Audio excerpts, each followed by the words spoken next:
ইন্নানিল্লাহ ইন্নানিল্লাহ। প্রিয় বন্ধুরা, গাড়ি এসে এই ফাঁদে।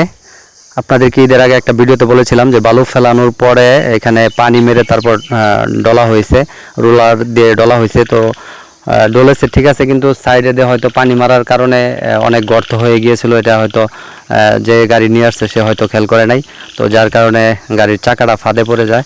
তো এখানে গাড়ি আটকে আছে। তো এখান থেকে তোলার জন্য অনেক চেষ্টা করা হচ্ছে, তারপরেও হচ্ছে না। তো এখন এখানে যে যারা কাজের লোক আছে তারা এখানে অনেক জায়গা থেকে গাছ এনে তারপর চাকার নিচে দিয়েছে। তারপর ওই যে পিছনে যে যারা কাজ করতেছে, যারা এখানে বালু ফেলে টুরকি দিয়ে কাজ করে, তারা এখান থেকে গাড়ি থেকে যে নামানো হয়েছে যেই খোয়া বালুগুলো, সেগুলো আপনার টুরকি দিয়ে দিয়ে তারপরে অন্য জায়গায় সরাচ্ছে।